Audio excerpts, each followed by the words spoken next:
The Hunchback of Notre Dame by Victor Hugo. Volume 2, Book the 8th, Chapter 1. The crown changed into a dry leaf. Gringoire and the entire Court of Miracles were suffering mortal anxiety. For a whole month they had not known what had become of La Esmeralda, which greatly pained the Duke of Egypt and his friends the vagabonds, nor what had become of the goat, which redoubled Gringoire's grief. One evening the gypsy had disappeared, and since that time had given no signs of life. All search had proved fruitless. Some tormenting bootblacks had told Gringoire about meeting her that same evening near the Pont Saint-Michel, going off with an officer. But this husband, after the fashion of Bohemia, was an incredulous philosopher, and, besides, he, better than anyone else, knew to what point his wife was virginal. He had been able to form a judgment as to the unconquerable modesty resulting from the combined virtues of the amulet and the gypsy, and he had mathematically calculated the resistance of that chastity to the second power. Accordingly, he was easy on that score. Still, he could not understand this disappearance. It was a profound sorrow. He would have grown thin over it had that been possible. He had forgotten everything, even his literary taste, even his great work, De Figuris Regularibus et Irregularibus, which it was his intention to have printed with the first money which he could procure, for he had raved over printing ever since he had seen the Didascalon of Vue de Saint-Victor, printed with the celebrated characters of Vindelan d'Espard. One day, as he was passing sadly before the criminal Tournelle, he perceived a considerable crowd at one of the gates of the Palais de Justice. "What is this?" he inquired of a young man who was coming out. "I know not, sir," replied the young man. "'Tis said that they are trying a woman who hath assassinated a gendarme. It appears that there is sorcery at the bottom of it. The archbishop and the official have intervened in the case, and my brother, who is the archdeacon of Josas, can think of nothing else. Now, I wish to speak with him, but I have not been able to reach him because of the throng, which vexes me greatly, as I stand in need of money." "Alas, sir," said Gringoire, "I would that I could lend you some, but my breeches are worn to holes, and 'tis not crowns which have done it." He dared not tell the young man that he was acquainted with his brother the archdeacon, to whom he had not returned after the scene in the church, a negligence which embarrassed him. The scholar went his way, and Gringoire set out to follow the crowd which was mounting the staircase of the great chamber. In his opinion, there was nothing like the spectacle of a criminal process for dissipating melancholy, so exhilaratingly stupid are judges as a rule. The populace which he had joined walked and elbowed in silence. After a slow and tiresome march through a long, gloomy corridor, which wound through the courthouse like the intestinal canal of the ancient edifice, he arrived near a low door, opening upon a hall which his lofty stature permitted him to survey with a glance over the waving heads of the rabble. The hall was vast and gloomy, which latter fact made it appear still more spacious.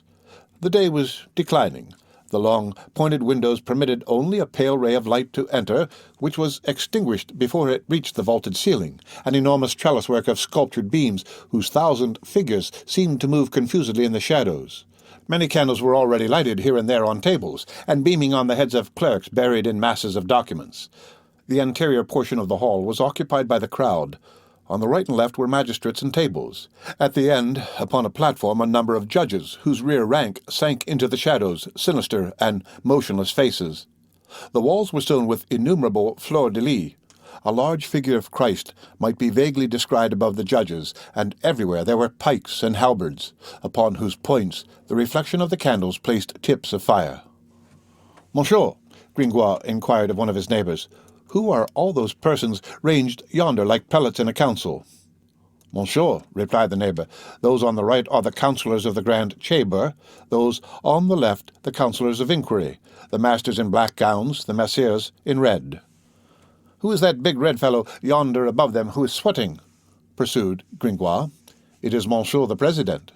"And those sheep behind him," continued Gringoire, who, as we have seen, did not love the magistracy, which arose possibly from the grudge which he cherished against the Palais de Justice since his dramatic misadventure. "They are the messieurs, the masters of requests of the king's household. And that boar in front of him, he is Monsieur the clerk of the Court of Parliament. And that crocodile on the right, Master Philippe Lhuillier, advocate extraordinary of the king. And that big black tomcat on the left, Master Jacques Charmolue, procurator of the king in the ecclesiastical court with the gentlemen of the officiality. Come now, monsieur, said Gringoire. Pray, what are all those fine fellows doing yonder? They are judging. Judging whom? I do not see the accused. 'Tis a woman, sir. You cannot see her. She has her back turned to us, and she is hidden from us by the crowd. Stay. Yonder she is, where you see a group of partisans. Who is the woman? Asked Gringoire. Do you know her name? No, monsieur, I have but just arrived. I merely assume that there is some sorcery about it, since the official is present at the trial. Come, said our philosopher, we are going to see all these magistrates devour human flesh. 'Tis as good a spectacle as any other. Monsieur, remarked his neighbour, think you not that Master Jacques Charmolue has a very sweet air? Replied Gringoire, I distrust a sweetness which hath pinched nostrils and thin lips. Here the bystanders imposed silence upon the two chatterers. They were listening to an important deposition. Messieurs, said an old woman in the middle of the hall, whose form was so concealed beneath her garments that one would have pronounced her a walking heap of rags. Messieurs, the thing is as true as that I am la Farlodelle, established these 40 years at the Pont Saint-Michel, and paying regularly my rents, lord's dues, and quit rents, at the gate opposite the house of Tassin-Kellat, the dyer, which is on the side up the river, a poor old woman now, but a pretty maid in former days, my lords. Someone said to me lately, La Falodelle, don't use your spinning wheel too much in the evening. The devil is fond of combing the distaffs of old women with his horns. 'Tis certain that the surly monk who was round about the temple last year now prowls in the city. Take care, La Falodelle, that he doth not knock at your door. One evening I was spinning on my wheel. There comes a knock at my door. I ask who it is. They swear. I open. 2 men enter, a man in black and a handsome officer. Of the black man nothing could be seen but his eyes, 2 coals of fire. All the rest was hat and cloak. They say to me, the Saint Marthe chamber. 'Tis my upper chamber, my lords, my cleanest. They give me a crown. I put the crown in my drawer, and I say, this shall go to buy tripe at the slaughter-house of La Gloriette tomorrow. We go up the stairs. On arriving at the upper chamber, and while my back is turned, the black man disappears. That dazed me a bit. The officer, who was as handsome as a great lord, goes downstairs again with me. He goes out. In about the time it takes to spin a quarter of a handful of flax, he returns with a beautiful young girl, a doll who would have shone like the sun had she been coiffed. She had with her a goat, a big billy goat, whether black or white I no longer remember. That set me to thinking. The girl does not concern me, but the goat. I love not those beasts. They have a beard and horns. They are so like a man. And then they smack of the witches' Sabbath. However, I say nothing. I had the crown. That is right, is it not, Monsieur Judge? I show the captain and the wench to the upper chamber, and I leave them alone. That is to say, with the goat. I go down and set to spinning again. I must inform you that my house has a ground floor and story above. I know not why I fell to thinking of the surly monk whom the goat had put into my head again, and then the beautiful girl was rather strangely decked out. All at once I hear a cry upstairs, and something falls on the floor, and the window opens. I run to mine, which is beneath it, and I behold a black mass pass before my eyes and fall into the water. It was a phantom clad like a priest. It was a moonlight night. I saw him quite plainly. He was swimming in the direction of the city. Then, all of a tremble, I call the watch. The gentlemen of the police enter, and not knowing just at the first moment what the matter was, and being merry, they beat me. I explain to them. We go upstairs, and what do we find? My poor chamber all blood, the captain stretched out at full length with a dagger in his neck, the girl pretending to be dead, and the goat all in a fright. Pretty work, I say. I shall have to wash that floor for more than a fortnight. It will have to be scraped. It will be a terrible job. They carried off the officer, poor young man, and the wench with her bosom all bare, but wait, the worst is that on the next day, when I wanted to take the crown to buy tripe, I found a dead leaf in its place. The old woman ceased. A murmur of horror ran through the audience.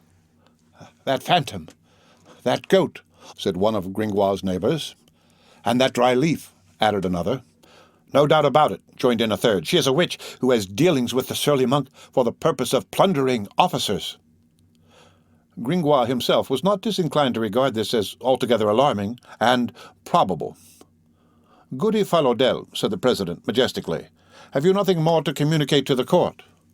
"No, Monseigneur," replied the crone, "except that the report has described my house as a hovel and stinking, which is an outrageous fashion of speaking.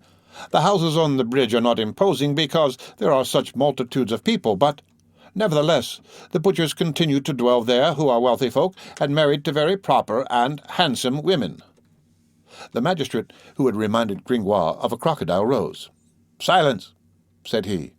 "I pray the gentleman not to lose sight of the fact that a dagger was found on the person of the accused. Goody Falodel, have you brought that leaf into which the crown which the demon gave you was transformed?" "Yes, Monseigneur," she replied. "I found it again. Here it is." A bailiff handed the dead leaf to the crocodile, who made a doleful shake of the head, and passed it on to the president, who gave it to the procurator of the king in the ecclesiastical court, and thus it made the circuit of the hall. "It is a birch leaf," said Master Jacques Chamelet, "a fresh proof of magic." A councillor took up the word. "Witness, 2 men went upstairs together in your house, the black man whom you first saw disappear, and afterwards swimming in the Seine with his priestly garments, and the officer. Which of the 2 handed you the crown?" The old woman pondered for a moment, and then said, "The officer." A murmur ran through the crowd. "Ah," thought Gringoire, "this makes some doubt in my mind."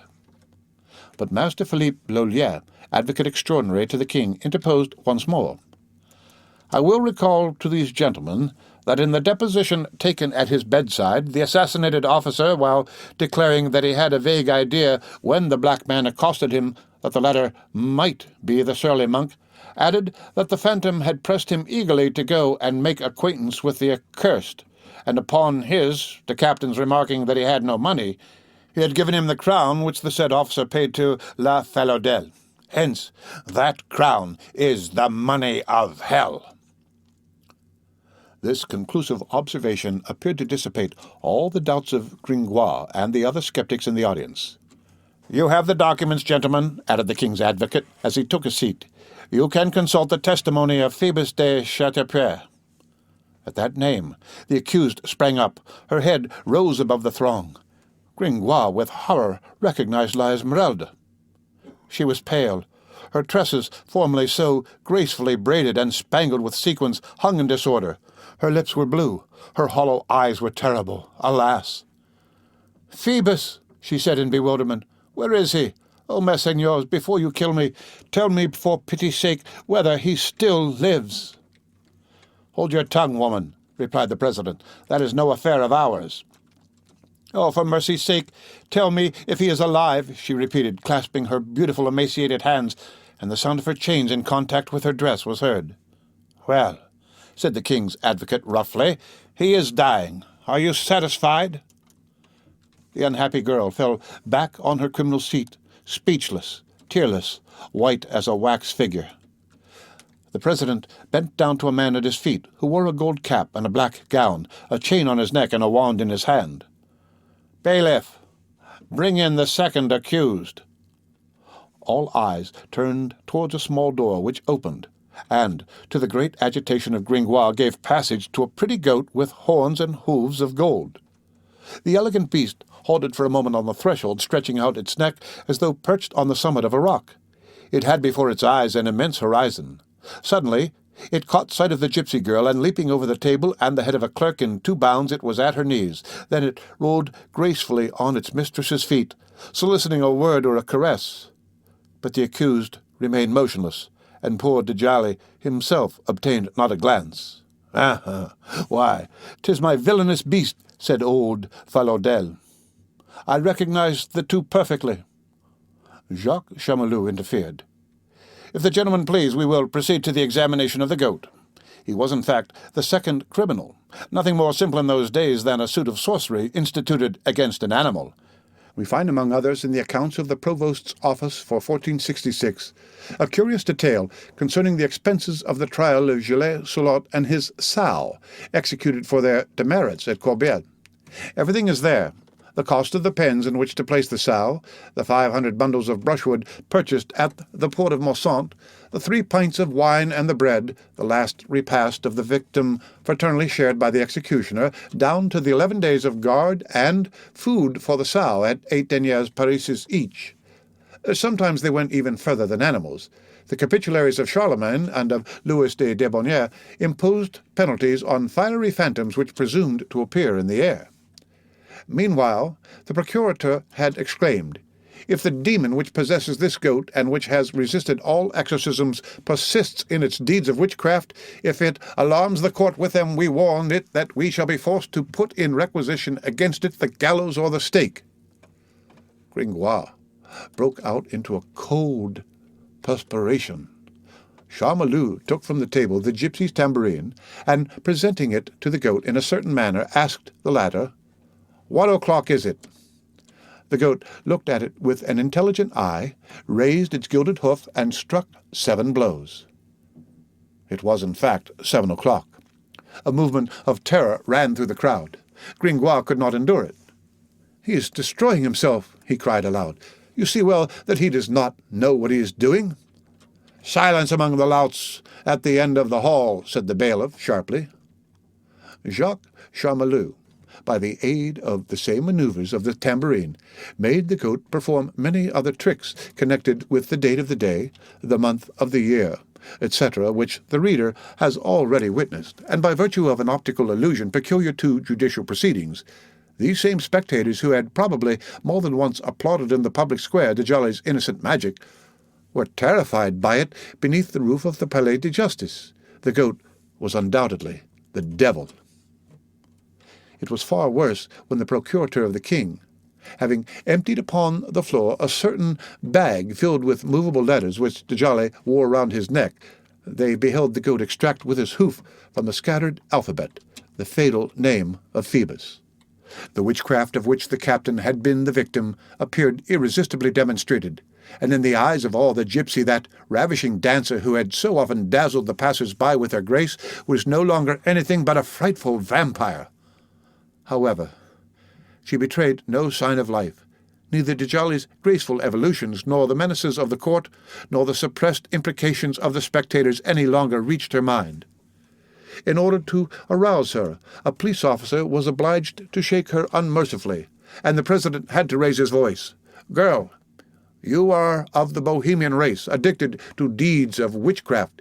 You are in complicity with the bewitched goat implicated in this suit during the night of the 29th of March last, murdered and stabbed in concert with the powers of darkness by the aid of charms and underhanded practices, a captain of the king's archers of the watch, Phoebus de Chateaupert. Do you persist in denying it?" "Horror!" exclaimed the young girl, hiding her face in her hands. "My Phoebus! Oh, this is hell!" "Do you persist in your denial?" demanded the president coldly. "Do I deny it?" she said with terrible accents, and she rose with flashing eyes. The president continued squarely. "Then how do you explain the facts laid to your charge?" She replied in a broken voice, "I have already told you I do not know. 'Twas a priest whom I do not know, an infernal priest who pursues me." "That is it," retorted the judge, the surly monk. "Oh, gentlemen, have mercy, I am but a poor girl." "Of Egypt," said the judge. Master Jacques Charmolue interposed sweetly. "In view of the sad obstinacy of the accused, I demand the application of the torture." "Granted," said the president. The unhappy girl quivered in every limb, but she rose at the command of the men with partisans, and walked with a tolerably firm step, preceded by Charmolue and the priests of the officiality, between 2 rows of halberds towards a medium-sized door which suddenly opened and closed again behind her, and which produced upon the grief-stricken Gringoire the effect of a horrible mouth which had just devoured her. When she disappeared, they heard a plaintive bleating. It was the little goat mourning. The sitting of the court was suspended, a councillor having remarked that the gentlemen were fatigued and that it would be a long time to wait until the torture was at an end. The president replied that a magistrate must know how to sacrifice himself to his duty. "What an annoying and vexatious hussy," said an aged judge, "to get herself put to the question when one has not supped." The end of Book the 8th, Chapter 1, of The Hunchback of Notre Dame. The Hunchback of Notre Dame, by Victor Hugo, Volume 2, Book the 8th, Chapter 2, continuation of the crown, which was changed into a dry leaf. After ascending and descending several steps in the corridors, which were so dark that they were lighted by lamps at midday, La Esmeralda, still surrounded by her lugubrious escort, was thrust by the police into a gloomy chamber. This chamber, circular in form, occupied the ground floor of one of those great towers which, even in our own century, still pierce through the layer of modern edifices with which modern Paris has uncovered ancient Paris. There were no windows to this cellar, no other opening than the entrance, which was low and iron door. Nevertheless, light was not lacking. A furnace had been constructed in the thickness of the wall. A large fire was lighted there, which filled the vault with its crimson reflections and deprived a miserable candle, which stood in one corner, of all radiance. The iron grating which served to close the oven, being raised at that moment, allowed only a view at the mouth of the flaming vent-hole in the dark wall, the lower extremity of its bars like a row of black and pointed teeth set flat apart, which made the furnace resemble one of those mouths of dragons which spout forth flames in ancient legends. By the light which escaped from it, the prisoner beheld, all about the room, frightful instruments whose use she did not understand. In the centre lay a leather mattress, placed almost flat upon the ground, over which hung a strap provided with a buckle attached to a brass ring in the mouth of a flat-nosed monster carved in the keystone of the vault. Tongs, pincers, large ploughshares filled the interior of the furnace and glowed in a confused heap on the coals. The sanguine light of the furnace illuminated in the chamber only a confused mass of horrible things. This Tartarus was called simply the question chamber. On the bed, in a negligent attitude, sat Pirate Tortureux, the official torturer. His underlings, two gnomes with square faces, leather aprons, and linen breeches, were moving the iron instruments on the coals. In vain did the poor girl summon up her courage. On entering this chamber she was stricken with horror. The sergeants of the bailiff of the courts drew up in line on one side, the priests of the officiality on the other. A clerk, inkhorn, and a table were in one corner. Master Jacques Charmolue approached the gypsy with a very sweet smile. "My dear child," said he, "do you still persist in your denial?" "Yes," she replied in a dying voice. "In that case," replied Charmolue, "it will be very painful for us to have to question you more urgently than we should like. Pray, take the trouble to seat yourself on this bed. Master Pirate, make room for mademoiselle, and close the door." Pirate rose with a growl.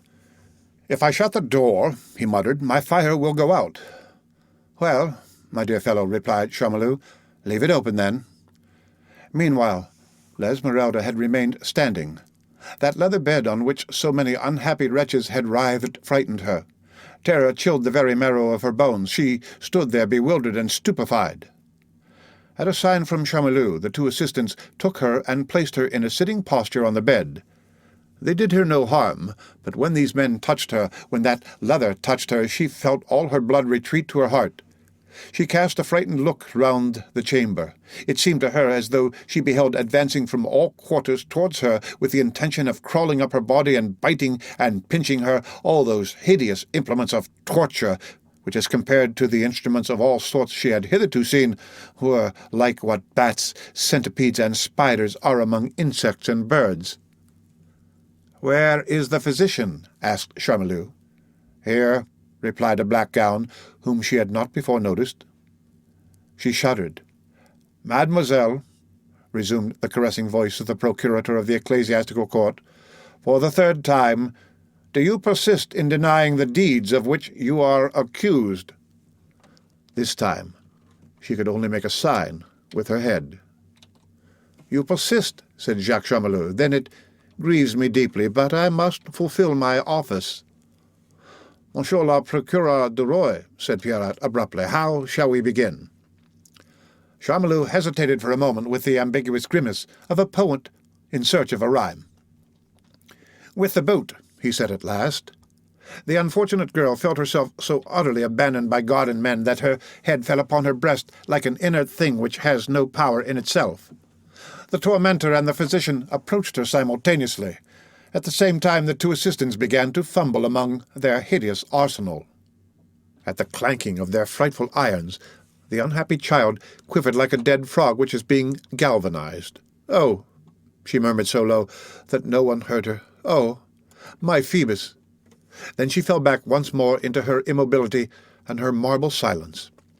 This spectacle would have rent any other heart than those of her judges. One would have pronounced her a poor, sinful soul being tortured by Satan beneath the scarlet wicket of hell, the miserable body which that frightful swarm of saws, wheels, and racks were about to clasp in their clutches, the being who was about to be manipulated by the harsh hands of executioners and pinchers, was that gentle, white, fragile creature, a poor grain of millet, which human justice was handing over to the terrible mills of torture to grind.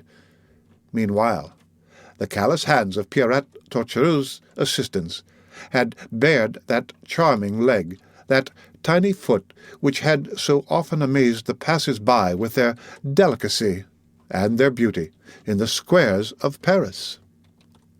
"'Tis a shame," muttered the tormentor, glancing at these graceful and delicate forms.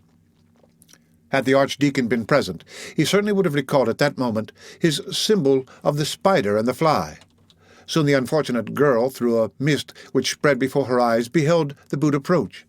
She soon beheld her foot encased between iron plates disappear in the frightful apparatus. Then terror restored her strength. "Take that off!" she cried angrily, and, drawing herself up with her hair all dishevelled, "Mercy!" She darted from the bed to fling herself at the feet of the king's procurator. But her leg was fast in the heavy block of oaken iron, and she sank down upon the boot, more crushed than a bee with a lump of lead on its wing. At a sign from Charmolue, she was replaced on the bed, and two coarse hands adjusted to her delicate waist the strap which hung from the ceiling. "For the last time, do you confess the facts in the case?" demanded Charmolue with his imperturbable benignity. "I am innocent." "Then, mademoiselle, how do you explain the circumstance laid to your charge?" "Alas, monseigneur, I do not know." "So you deny them?" "All." "Proceed," said Charmolue to Pierrat. Pierrat turned the handle of the screw-jack. The boot was contracted, and the unhappy girl uttered one of those horrible cries which have no orthography in any human language. "Stop," said Charmolue to Pierrat. "Do you confess?" he said to the gypsy. "All," cried the wretched girl. I confess, mercy!"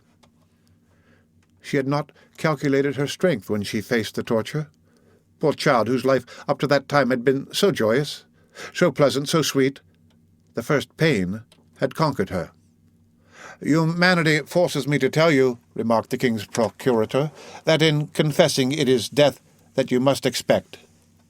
"I certainly hope so," said she, and she fell back upon the leather bed, dying, doubled up, allowing herself to hang suspended from the strap buckled around her waist.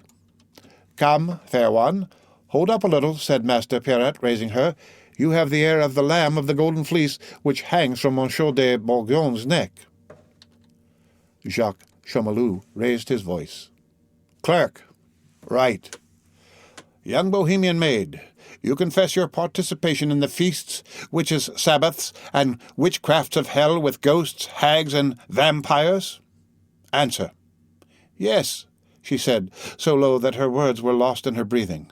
"You confess to having seen the ram which Beelzebub causes to appear in the clouds to call together the witches' sabbath, and which is beheld by sorcerers alone?" "Yes." "You confess to having adorned the heads of Bonformat, those abominable idols of the Templars?" "Yes." "To having had habitual dealings with the devil under the form of a goat familiar joined with you in the suit?" "Yes." Lastly, you avow and confess to having, with the aid of the demon and of the phantom vulgarly known as the surly monk, on the night of the 29th of March last, murdered and assassinated a captain named Phoebus de Chateaubriand." She raised her large, staring eyes to the magistrate, and replied as though mechanically, without convulsion or agitation, "Yes." It was evident that everything within her was broken. "Right, clerk," said Charmolue, and, addressing the torturers, "release the prisoner and take her back to the court." When the prisoner had been unbooted, the procurator of the ecclesiastical court examined her foot, which was still swollen with pain. "Come," said he, "there's no great harm done. You shrieked in good season. You could still dance, my beauty." Then he turned to his acolytes of the officiality. "Behold, justice enlightened at last. This is a solace, gentlemen. Mademoiselle will bear us witness that we have acted with all possible gentleness." The end of Book the 8th, Chapter 2, of The Hunchback of Notre Dame. The Hunchback of Notre Dame, by Victor Hugo, Volume 2, Book the 8th, Chapter 3. End of The Crown which was turned into a dry leaf. When she re-entered the audience hall, pale and limping, she was received with a general murmur of pleasure. On the part of the audience there was the feeling of impatience gratified which one experiences at the theatre at the end of the last entr'acte of the comedy, when the curtain rises and the conclusion is about to begin. On the part of the judges it was the hope of getting their suppers sooner. The little goat also bleated with joy. He tried to run towards his mistress, but they had tied him to the bench. Night was fully set in. The candles, whose number had not been increased, cast so little light that the walls of the hall could not be seen. The shadows there enveloped all objects in a sort of mist. A few apathetic faces of judges alone could be dimly discerned. Opposite them, at the extremity of the long hall, they could see a vaguely white point standing out against the sombre background. This was the accused. She had dragged herself to her place.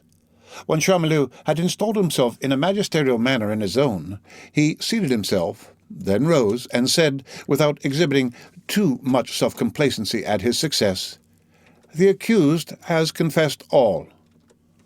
"Bohemian girl," the president continued, "have you avowed all your deeds of magic, prostitution, and assassination on Phoebus de Chateaubriand?" Her heart contracted. She was heard to sob amid the darkness. "Anything you like," she replied feebly, "but kill me quickly." "Monsieur Procurator of the King in the ecclesiastical courts," said the president, "the chamber is ready to hear you in your charge." Master Charmolue exhibited an alarming notebook and began to read with many gestures and the exaggerated accentuation of the pleader, an oration in Latin wherein all the proofs of the suit were piled up in Ciceronian paraphrases, flanked with quotations from Plautus, his favorite comic author. We regret that we are not able to offer to our readers this remarkable piece. The orator pronounced it with marvelous action. Before he had finished the exordium, the perspiration was starting from his brow and his eyes from his head. All at once, in the middle of a fine period, he interrupted himself, and his glance, ordinarily so gentle and even stupid, became menacing. "Gentlemen," he exclaimed, this time in French, for it was not in his copybook, "Satan is so mixed up in this affair that here he is present at our debates and making sport of their majesty. Behold!" So saying, he pointed to the little goat, who, on seeing Charmolue gesticulating, had, in point of fact, thought it appropriate to do the same, and had seated himself on his haunches, reproducing to the best of his ability with his forepaws and his bearded head the pathetic pantomime of the king's procurator in the ecclesiastical court. This was, if the reader remembers, one of his prettiest accomplishments. This incident, this last proof, produced a great effect. The goat's hooves were tied, and the king's procurator resumed the thread of his eloquence. It was very long, but the peroration was admirable. Here is the concluding phrase. Let the reader add the hoarse voice and the breathless gestures of Master Charmolue. "Ideo, domnicorum striga demonstrata, crimini patente intentione criminis existente in non in sanctue ecclesio nostre, domence parisiensis quo est in saecina habende omnimodam altam et bassum justitiam in illa hoc intemerata civitatis insula, tenore pro estentium declaramus nos requiere. Primo aliquamdam pecuniariam indebitatum secundo amendationem honorabilem ante potalium maximum nostroe domino ecclesios e cathedralis tertio sententiani in virtute cujus istas triga cum sua capella su in trivio vulgarita dicto la greve, su in insula exeonte in fluvio secano juxta pointam giu ardini regalis executato sint. The substance of this exordium is contained in the president's sentence. He put on his cap again and seated himself. "Eheu," sighed the broken-hearted Gringoire. "Basse Latinates, bastard Latin." Another man in a black gown rose near the accused. He was her lawyer. The judges, who were fasting, began to grumble. "Advocate, be brief," said the president. "Monsieur the President," replied the advocate, "since the defendant has confessed the crime, I have only one word to say to these gentlemen. Here is a text from the Salic law. If a witch hath eaten a man, and if she be convicted of it, she shall pay a fine of 8,000 deniers, which amount to 200 sous of gold. May it please the chamber to condemn my client to the fine." "An abrogated text," said the advocate extraordinary of the king. "Nego. I deny it," replied the advocate. "Put it to the vote," said one of the councillors. "The crime is manifest, and it is late." They proceeded to take a vote without leaving the room. The judges signified their assent without giving their reasons. They were in a hurry. Their capped heads were seen uncovering one after the other in the gloom of the lugubrious question addressed to them by the president in a low voice. The poor accused had the appearance of looking at them, but her troubled eye no longer saw. Then the clerk began to write. Then he handed a long parchment to the president. Then the unhappy girl heard the people moving, the pikes clashing, and a freezing voice saying to her, "Bohemian wench, on the day when it shall seem good to our lord the king, at the hour of noon, you will be taken in a tumbrel in your shift with bare feet, and a rope about your neck, before the grand portal of Notre-Dame, and you will there make an apology with a wax torch of the weight of 2 pounds in your hand, and thence you will be conducted to the Place de Grève, where you will be hanged and strangled on the town gibbet, and likewise your goat, and you will pay to the official 3 leons of gold in reparation of the crimes by you committed and by you confessed of sorcery and magic, debauchery and murder upon the person of the Sieur Phoebus de Chateaupierre. May God have mercy on your soul." "Oh, 'tis a dream," she murmured, and she felt rough hands bearing her away.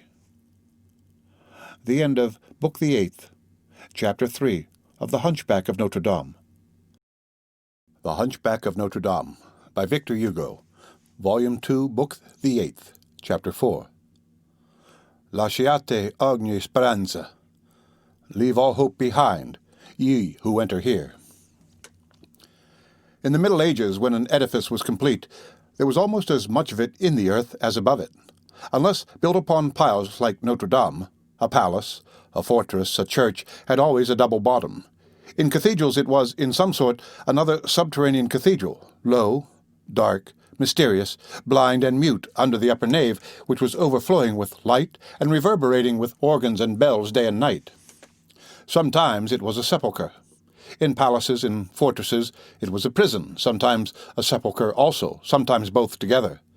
These mighty buildings, whose mode of formation and vegetation we have elsewhere explained, had not simply foundations, but, so to speak, roots, which ran branching through the soil in chambers, galleries, and staircases, like the construction above. Thus, churches, palaces, fortresses had the earth halfway up their bodies. The cellars of an edifice formed another edifice into which one descended instead of ascending, and which extended its subterranean grounds under the external piles of the monument, like those forests and mountains which are reversed in the mirror like waters of a lake beneath the forests and mountains of the banks. At the fortress of Saint Antoine, at the Palais de Justice of Paris at the Louvre, these subterranean edifices were prisons. The stories of these prisons, as they sank into the soil, grew constantly narrower and more gloomy. There were so many zones where the shades of horror were graduated. Dante could never imagine anything better for his hell. These tunnels of cells usually terminated in a sack of a lowest dungeon with a vat-like bottom where Dante placed Satan, where society placed those condemned to death. A miserable human existence once interred there. Farewell light, air, life. Ogni speranza, every hope. It only came forth to the scaffold or the stake. Sometimes it rotted there. Human justice called this forgetting.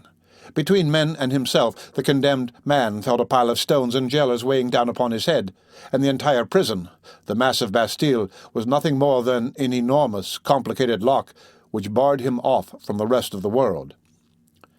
It was in a sloping cavity of this description in the oubliettes, excavated by Saint Louis in the In Pace of the Tournelle, that La Esmeralda had been placed on being condemned to death, through fear of her escape, no doubt, with the colossal courthouse over her head. Poor fly, who could not have lifted even one of its blocks of stone. Assuredly, Providence and society had been equally unjust. Such an excess of unhappiness and of torture was not necessary to break so frail a creature. There she lay, lost in the shadows, buried, hidden, immured. Anyone who could have beheld her in this state, after having seen her laugh and dance in the sun, would have shuddered. Cold as night, cold as death, not a breath of air in her tresses, not a human sound in her ear, no longer a light in her eyes. Snapped in twain, crushed with chains, crouching beside a jug and a loaf on a little straw in a pool of water which was formed under her by the sweating of the prison walls, without motion, almost without breath. She had no longer the power to suffer. Phoebus, the sun, midday, the open air, the streets of Paris, the dances with applause, the sweet babblings of love with the officer, then the priest, the old crone, the poignard, the blood, the torture, the gibbet. All this, indeed, did pass before her mind, sometimes as a charming and golden vision, sometimes as a hideous nightmare. But it was no longer anything but a vague and horrible struggle, lost in the gloom, or distant music played up above ground, and which was no longer audible at the depth where the unhappy girl had fallen. Since she had been there, she had neither waked nor slept. In that misfortune, in that cell, she could no longer distinguish her waking hours from slumber, dreams from reality, any more than day from night. All this was mixed, broken, floating, disseminated confusedly in her thought. She no longer felt, she no longer knew, she no longer thought. At the most, she only dreamed. Never had a living creature been thrust more deeply into nothingness. Thus, benumbed, frozen, petrified, she had barely noticed on 2 or 3 occasions the sound of a trap-door opening somewhere above her, without even permitting the passage of a little light, and through which a hand had tossed her a bit of black bread. Nevertheless, this periodical visit of the jailer was the sole communication which was left her with mankind. A single thing still mechanically occupied her ear. Above her head, the dampness was filtering through the mouldy stones of the vault, and a drop of water dropped from them at regular intervals. She listened stupidly to the noise made by this drop of water as it fell into the pool beside her. This drop of water falling from time to time into that pool was the only movement which still went on around her, the only clock which marked the time, the only noise which reached her of all the noise made on the surface of the earth. To tell the whole, however, she also felt from time to time, in that cesspool of mire and darkness, something cold passing over her foot or her arm, and she shuddered. How long had she been there? She did not know. She had a recollection of a sentence of death pronounced somewhere against someone, then of having been herself carried away, and of waking up in darkness and silence, chilled to the heart. She had dragged herself along on her hands. Then iron rings that cut her ankles and chains had rattled. She had recognized the fact that all around her was wall, that below her there was a pavement covered with moisture and a truss of straw, but neither lamp nor air-hole. Then she had seated herself on that straw, and sometimes, for the sake of changing her attitude, on the last stone step in her dungeon. For a while she had tried to count the black minutes measured off for her by the drop of water, but that melancholy labor of an ailing brain had broken off of itself in her head, and had left her in stupor. At length, one day, or one night, for midnight and midday were of the same colour in that sepulchre, she heard above her a louder noise than was usually made by the turnkey when he brought her bread and jug of water.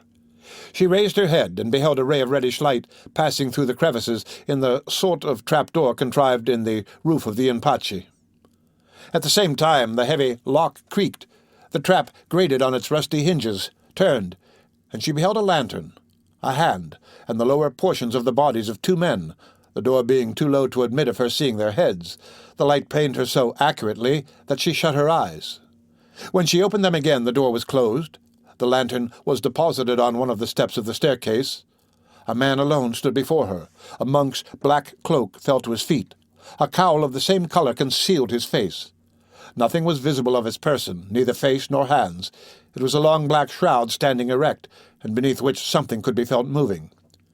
She gazed fixedly for several minutes at this sort of spectre, but neither he nor she spoke. One would have pronounced them two statues confronting each other.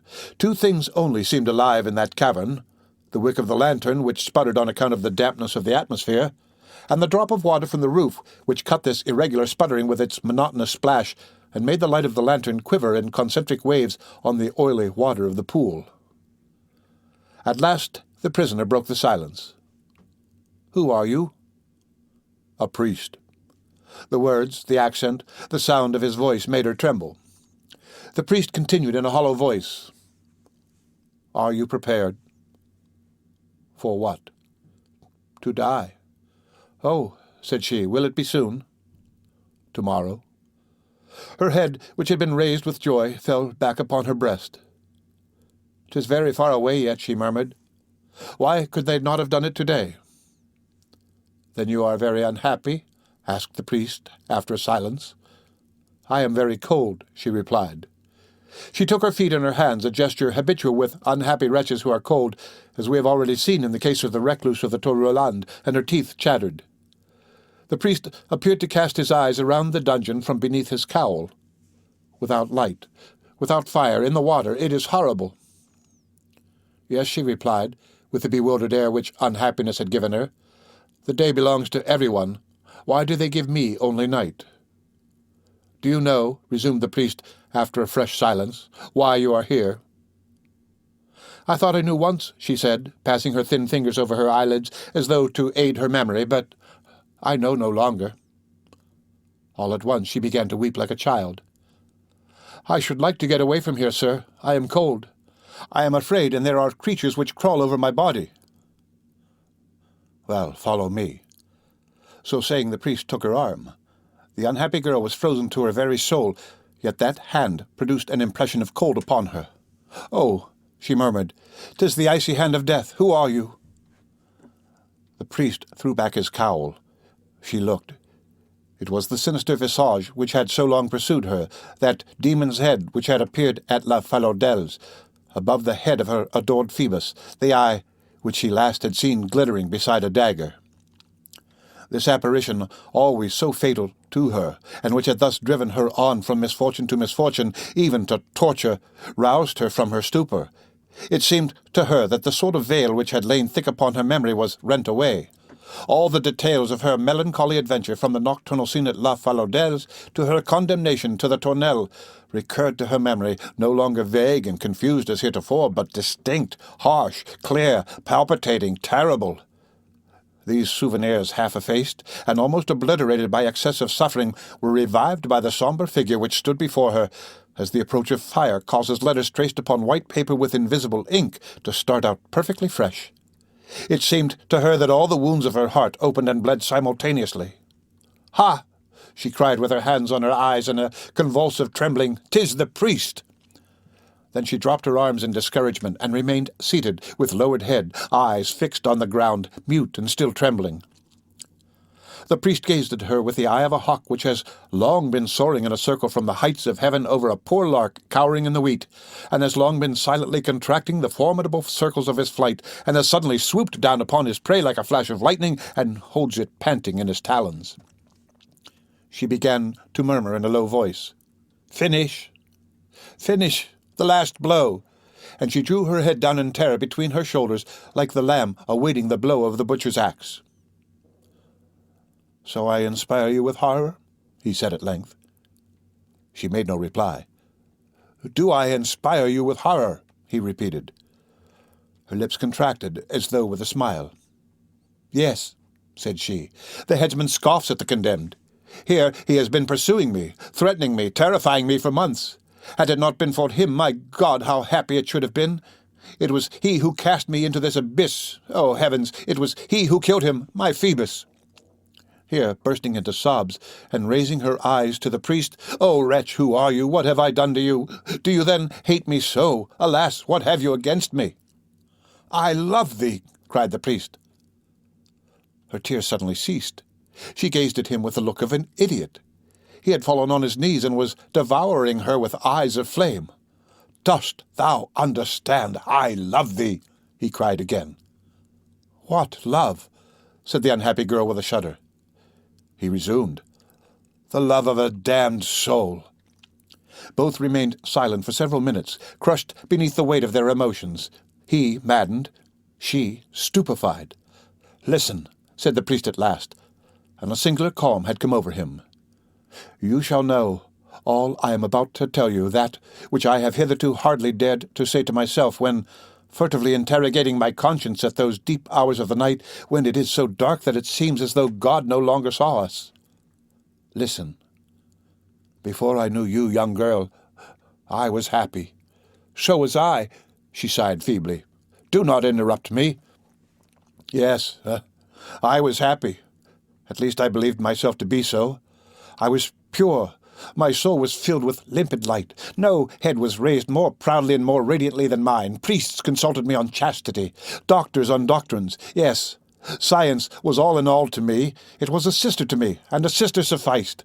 Not but that with age other ideas came to me. More than once my flesh had been moved as a woman's form passed by.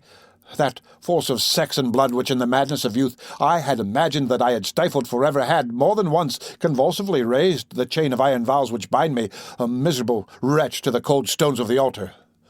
But fasting, prayer, study, the mortifications of the cloister rendered my soul mistress of my body once more, and then I avoided women.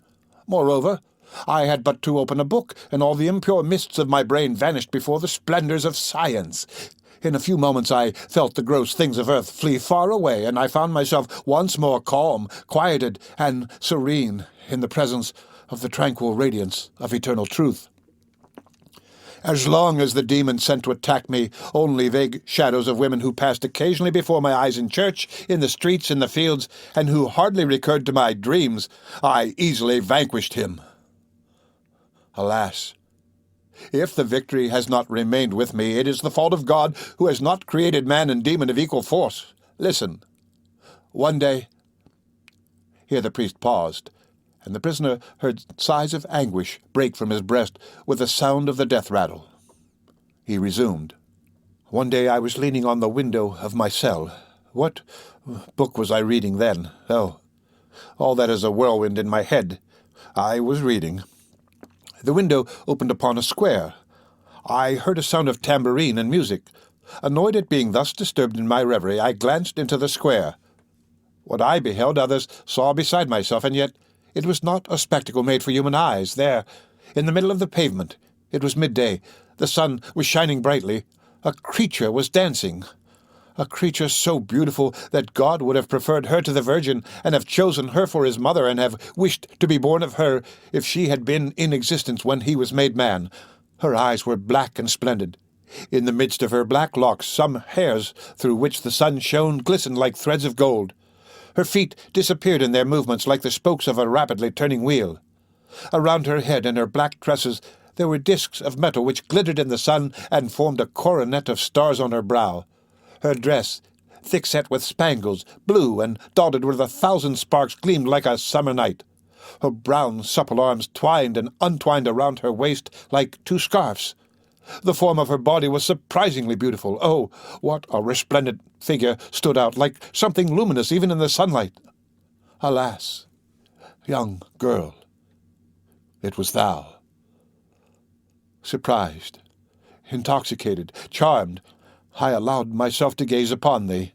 I looked so long that I suddenly shuddered with terror. I felt that fate was seizing hold of me. The priest paused for a moment, overcome with emotion. Then he continued. Already half fascinated, I tried to cling fast to something and hold myself back from falling. I recalled the snares which Satan had already set for me. The creature before my eyes possessed that superhuman beauty which can come only from heaven or hell. It was no simple girl made with a little of our earth and dimly lighted within by the vacillating ray of a woman's soul. It was an angel, but of shadows and flame and not of light. At the moment when I was meditating thus, I beheld beside you a goat, a beast of witches, which smiled as it gazed at me. The midday sun gave him golden horns. Then I perceived the snare of the demon, and I no longer doubted that you had come from hell, and that you had come thence for my perdition. I believed it. Here, the priest looked the prisoner full in the face, and added coldly, I believe it still. Nevertheless, the charm operated little by little. Your dancing whirled through my brain. I felt this mysterious spell working within me. All that should have awakened was lulled to sleep, and like those who die in the snow, I felt pleasure in allowing this sleep to draw on. All at once you began to sing. What could I do, unhappy wretch? Your song was still more charming than your dancing. I tried to flee. Impossible. I was nailed, rooted to the spot. It seemed to me that the marble of the pavement had risen to my knees. I was forced to remain until the end. My feet were like ice. My head was on fire. At last, you took pity on me. You ceased to sing. You disappeared. The reflection of the dazzling vision, the reverberation of the enchanting music disappeared by degrees from my eyes and my ears. Then I fell back into the embrasure of the window, more rigid, more feeble than a statue torn from its base. The vesper bell roused me. I drew myself up. I fled. But alas, something within me had fallen, never to rise again. Something had come upon me from which I could not flee. He made another pause and went on. Yes, dating from that day there was within me a man whom I did not know. I tried to make use of all my remedies, the cloister, the altar, work, books, follies. Oh, how hollow does science sound when one in despair dashes against it a head full of passions. Do you know, young girl, what I saw thenceforth between my book and me? You, your shade, the image of the luminous apparition which had one day crossed the space before me. But this image had no longer the same color. It was somber, funereal, gloomy as the black circle which long pursues the vision of the imprudent man who has gazed intently at the sun. Unable to rid myself of it, since I heard your song humming ever in my head, beheld your feet dancing always on my breviary, felt even at night in my dreams your form in contact with my own, I desired to see you again, to touch you, to know who you were, to see whether I should really find you like the ideal image which I had retained of you, to shatter my dream, perchance, with reality. At all events, I hoped that a new impression would efface the first, and the first had become insupportable. I sought you. I saw you once more, Calamity. When I had seen you twice, I wanted to see you 1,000 times. I wanted to see you always. Then I'll stop myself on that slope of hell. Then I no longer belonged to myself. The other end of the thread which the demon had attached to my wings he had fastened to his foot. I became vagrant and wandering like yourself. I waited for you under porches. I stood on the lookout for you at the street corners. I watched for you from the summit of my tower. Every evening I returned to myself more charmed, more despairing, more bewitched, more lost. I had learned who you were, an Egyptian, Bohemian, gypsy, Zingara. How could I doubt the magic? Listen. I hoped that a trial would free me from the charm. A witch enchanted Bruno d'Ast. He had her burned and was cured. I knew it. I wanted to try the remedy. First, I tried to have you forbidden the square in front of Notre-Dame, hoping to forget you if you returned no more. You paid no heed to it. You returned. Then the idea of abducting you occurred to me. One night I made the attempt. There were two of us. We already had you in our power when that miserable officer came up. He delivered you. Thus did he begin your unhappiness, mine and his own. Finally, no longer knowing what to do and what was to become of me, I denounced you to the official. I thought that I should be cured like Bruno d'Ast. I also had a confused idea that a trial would deliver you into my hands, that as a prisoner I should hold you, I should have you, that there you could not escape from me, that you had already possessed me a sufficiently long time to give me the right to possess you in my turn. When one does wrong, one must do it thoroughly. 'Tis madness to halt midway in the monstrous. The extreme of crime has its delirium of joys. A priest and a witch can mingle in delight upon the truss of straw in a dungeon. Accordingly, I denounced you. It was then that I terrified you when we met. The plot which I was weaving against you, the storm which I was heaping up above your head, burst from me in threats and lightning glances. Still, I hesitated. My project had its terrible sides which made me shrink back. Perhaps I might have renounced it. Perhaps my hideous thought would have withered in my brain without bearing fruit. I thought that it would always depend upon me to follow up or discontinue this prosecution. But every evil thought is inexorable and insists on becoming a deed. But where I believed myself to be all-powerful, fate was more powerful than I. Alas, 'tis fate which has seized you and delivered you to the terrible wheels of the machine which I had constructed doubly. Listen, I am nearing the end. One day, again the sun was shining brilliantly, I behold a man pass me, uttering your name and laughing, who carries sensuality in his eyes. Damnation! I followed him. You know the rest. He ceased. The young girl could find but one word. Oh, my Phoebus! Not that name, said the priest violently. Utter not that name, oh, miserable wretches that we are. 'Tis that name which has ruined us, or rather we have ruined each other by the inexplicable play of fate. You are suffering, are you not? You are cold. The night makes you blind, the dungeon envelops you, but perhaps you still have some light in the bottom of your soul, were it only your childish love for that empty man who played with your heart, while I bear the dungeon with me. Within me there is winter, ice, despair. I have night in my soul. Do you know what I have suffered? I was present at your trial. I was seated on the official's bench, yes, under one of the priest's cowls, there with the contortions of the damned. When you were brought in, I was there.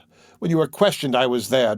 Den of wolves, it was my crime. It was my gallows that I beheld being slowly reared over your head. I was there for every witness, every proof, every plea. I could count each of your steps in the painful path. I was still there when that ferocious beast... Oh, I had not foreseen torture. Listen, I followed you to that chamber of anguish. I beheld you stripped and handled, half naked by the infamous hands of the tormentor. I beheld your foot, that foot which I would have given an empire to kiss and die, that foot beneath which, to have had my head crushed, I should have felt such rapture. I beheld it encased in that horrible boot which converts the limbs of a living being into one bloody clod. Oh, wretch! While I looked on at that, I held beneath my shroud a dagger with which I lacerated my breast. When you uttered that cry, I plunged it into my flesh. At a second cry, it would have entered my heart. Look, look, I believe that it still bleeds. He opened his cassock. His breast was, in fact, mangled as by the claw of a tiger, and on his side he had a large and badly healed wound. The prisoner recoiled with horror. "Oh," said the priest, "young girl, have pity upon me. You think yourself unhappy. Alas, alas, you know not what unhappiness is. Oh, to love a woman, to be a priest, to be hated, to love with all the fury of one's soul, to feel that one would give for the least of her smiles one's blood, one's vitals, one's fame, one's salvation, one's immortality and eternity, this life and the other, to regret that one is not a king, emperor, archangel, God, in order that one might place a greater slave beneath her feet, to clasp her night and day in one's dreams and one's thoughts, and to behold her in love with the trappings of a soldier, and to have nothing to offer her but a priest's dirty cassock, which will inspire her with fear and disgust, to be present with one's jealousy and one's rage, while she lavishes on a miserable, blustering imbecile treasures of love and beauty, to behold that body whose form burns you, that bosom which possesses so much sweetness, that flesh palpitate and blush beneath the kisses of another. Oh, heaven! To love her foot, her arm, her shoulder, to think of her blue veins, of her brown skin, until one writhes for whole nights together on the pavement of one's cell, and to behold all those caresses which one has dreamed of end in torture, to have succeeded only in stretching her upon the leather bed. Oh, these are the veritable pinchers reddened in the fires of hell. Oh, blessed is he who is sawn between two planks, or torn in pieces by 4 horses.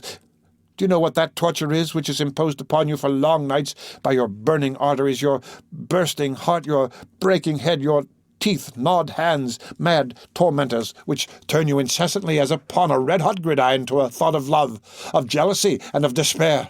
Young girl, mercy! A truce for a moment.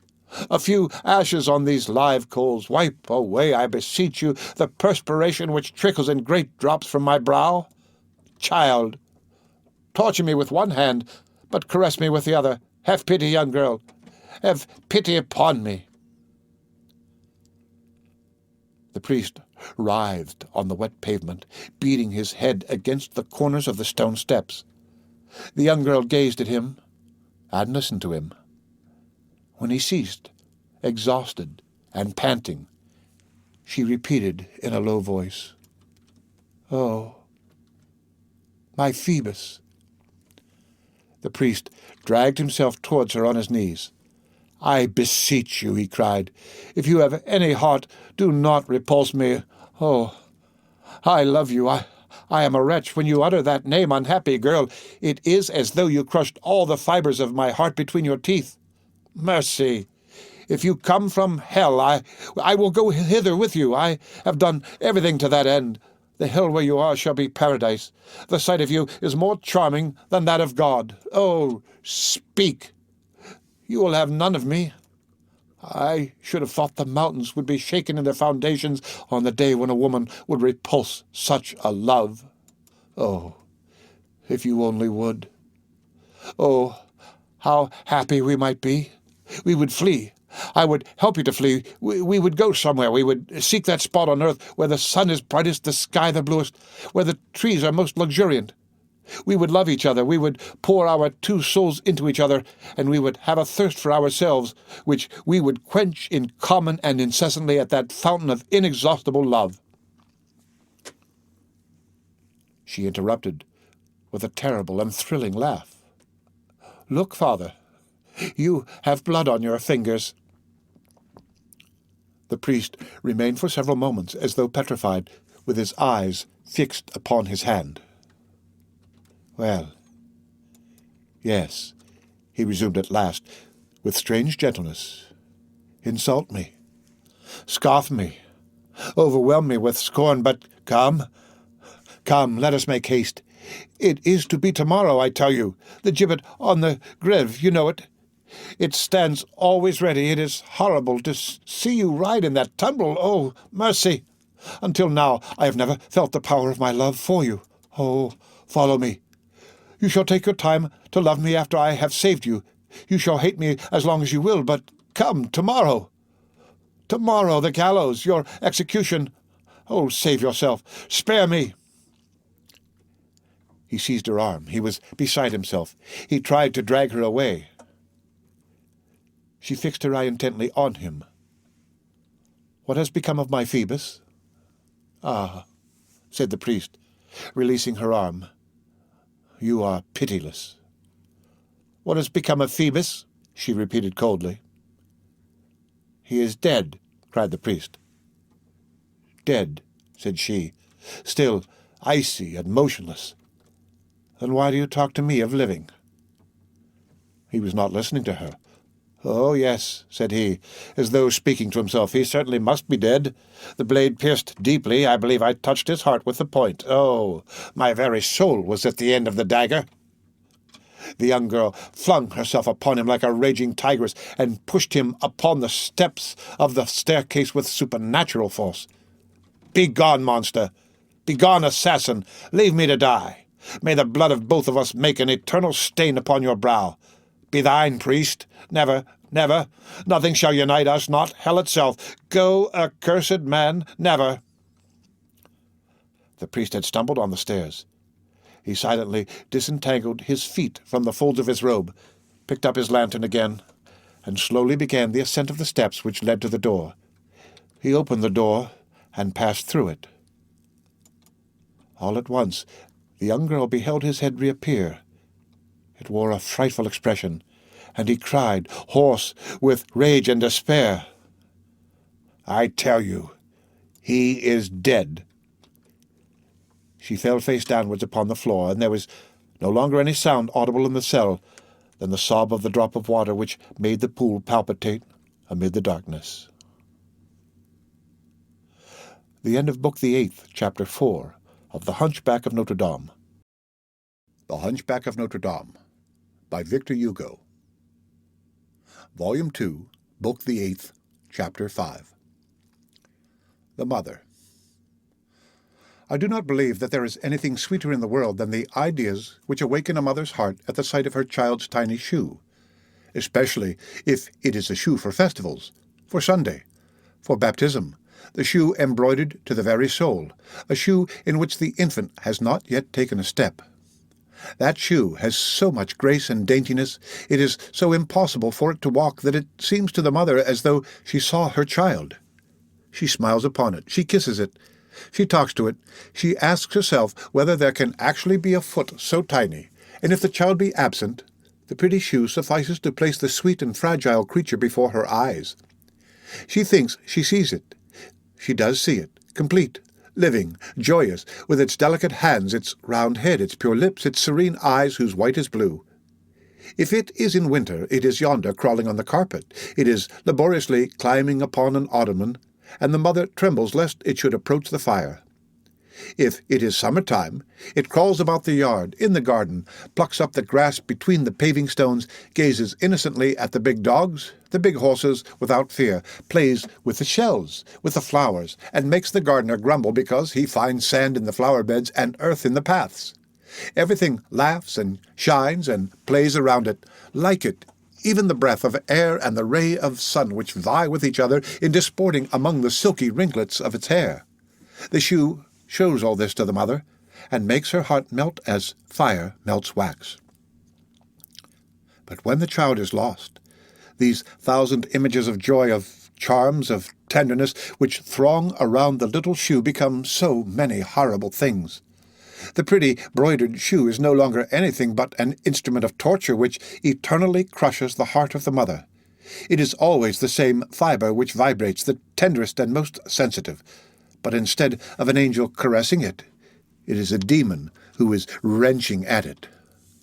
One May morning, when the sun was rising on one of those dark blue skies against which Garofalo loves to place his descents from the cross, the recluse of the Tour Roland heard a sound of wheels, of horses and irons in the Place de Grève. She was somewhat aroused by it, knotted her hair upon her ears in order to deafen herself, and resumed her contemplation on an animate object which she had adored for 15 years. This little shoe was the universe to her, as we have already said. Her thought was shut up in it, and was destined never more to quit it except at death.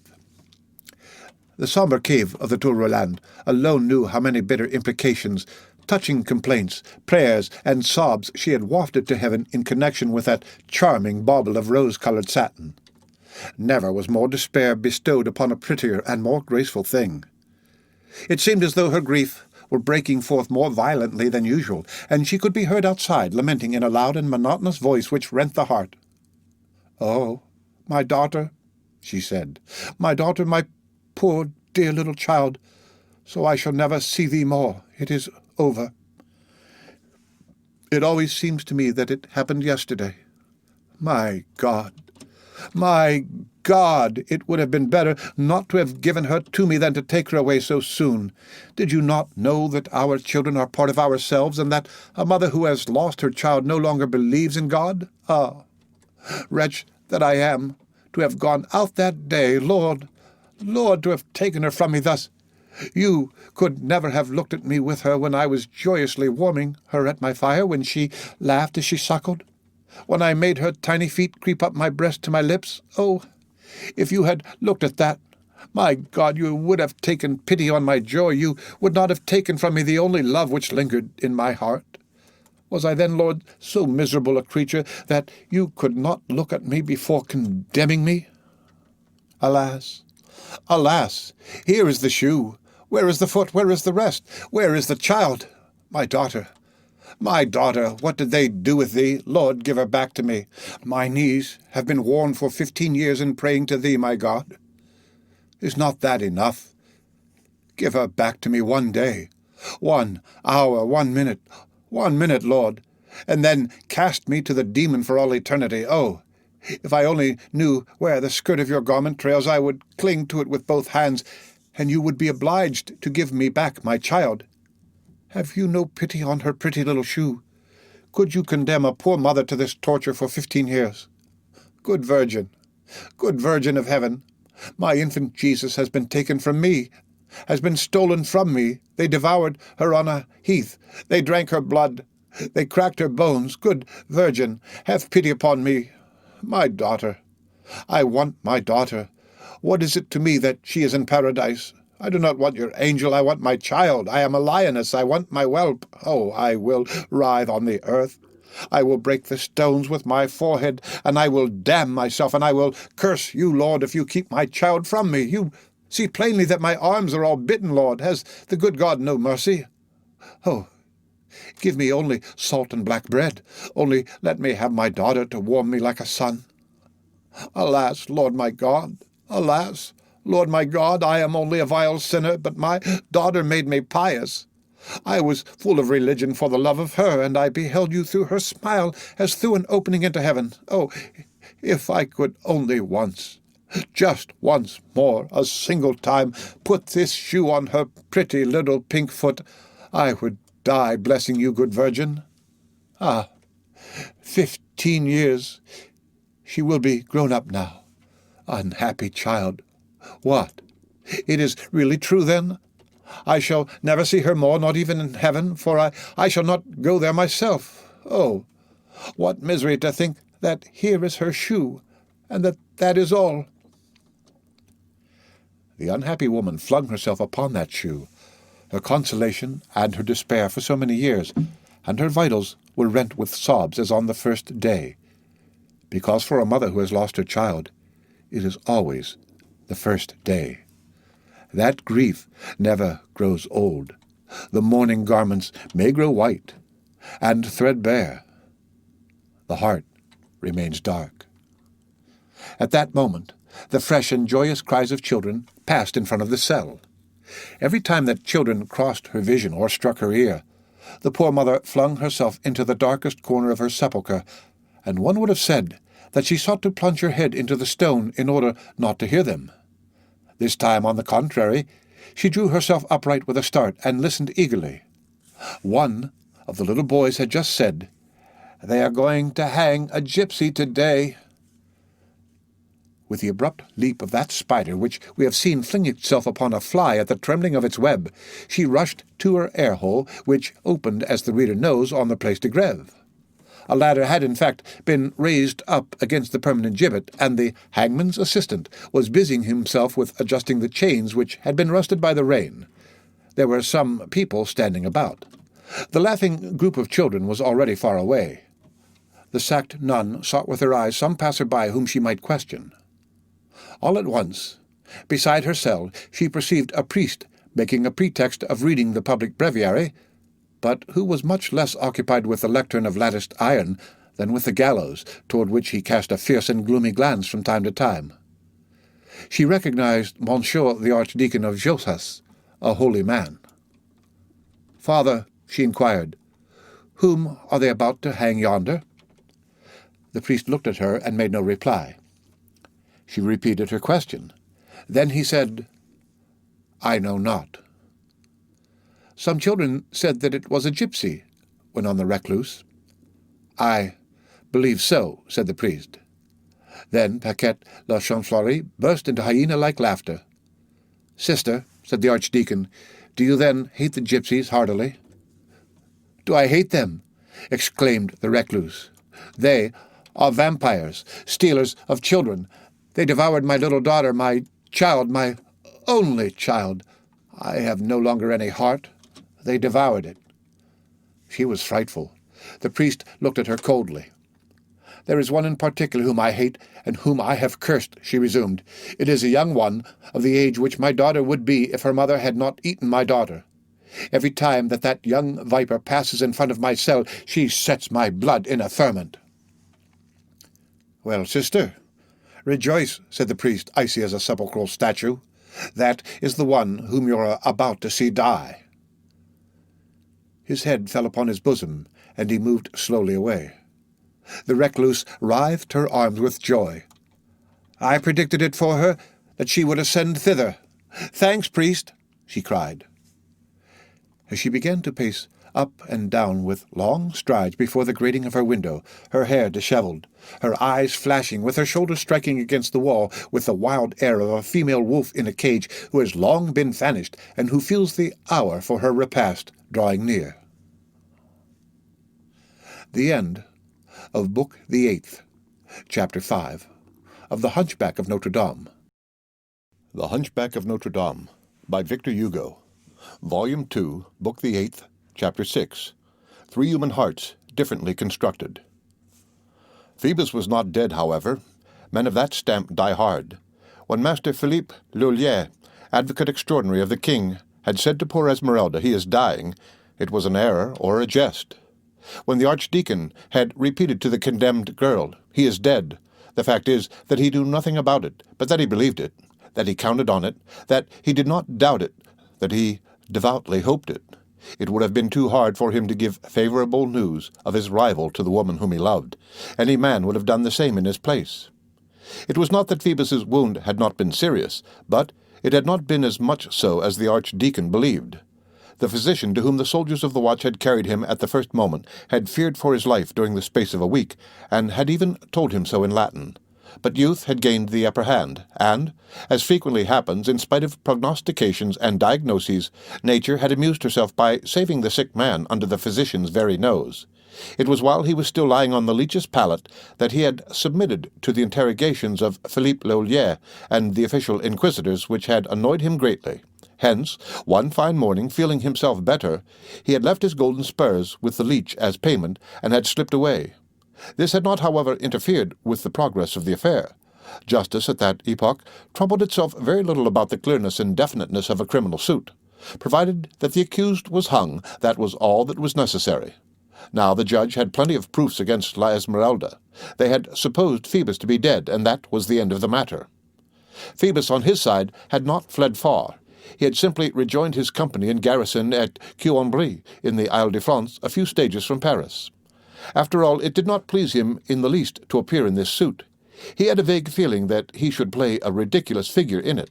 On the whole, he did not know what to think of the whole affair.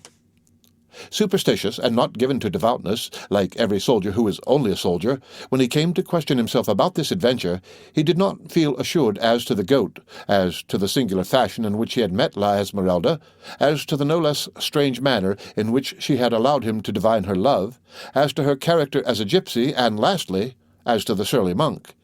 He perceived in all these incidents much more magic than love, probably a sorceress, perhaps the devil, a comedy, in short, or to speak in the language of that day, a very disagreeable mystery in which he played a very awkward part. The role of blows and derision. The captain was quite put out of countenance about it. He experienced that sort of shame which our La Fontaine has so admirably defined. Ashamed as a fox who has been caught by a fowl. Moreover, he hoped that the affair would not get noised abroad, that his name would hardly be pronounced in it, and that in any case it would not go beyond the courts of the Tournelle. In this he was not mistaken.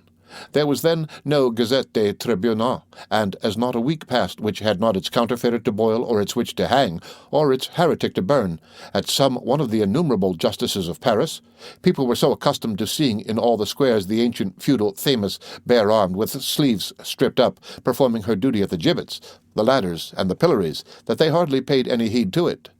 Fashionable society of that day hardly knew the name of the victim who passed by at the corner of the street, and it was the populace at the most who regaled themselves with this coarse fare. An execution was an habitual incident of the public highways, like the braising pan of the baker or the slaughter-house of the knacker. The executioner was only a sort of butcher of a little deeper dye than the rest. Hence, Phoebus's mind was soon at ease on the score of the enchantress Esmeralda, or similar, as he called her, concerning the blow from the dagger of the Bohemian or of the surly monk. It mattered little which to him, and as to the issue of the trial. But as soon as his heart was vacant in that direction, Fleur-de-Lis returned to it. Captain Phoebus's heart, like the physics of that day, abhorred a vacuum. Quilombré was a very insipid place to stay at then, a village of farriers and cowgirls with chapped hands, a long line of poor dwellings and thatched cottages which bored side half a league. A tale, Q in short, as its name imports. Fleur-de-Lis was his last passion, but one, a pretty girl, a charming dowry, accordingly, one fine morning, quite cured, and assuming that, after the lapse of 2 months, the Bohemian affair must be completely finished and forgotten, the amorous cavalier arrived on a prancing horse at the door of the Gondelaurier mansion. He paid no attention to a tolerably numerous rabble which had assembled in the Place du Pavé before the portal of Notre-Dame. He remembered that it was the month of May. He supposed that it was some procession, some Pentecost, some festival, hitched his horse to the ring at the door, and gaily ascended the stairs to his beautiful betrothed. She was alone with her mother. The scene of the witch, her goat, her cursed alphabet, and Phoebus's long absences still weighed on Fleur-de-Lis' heart.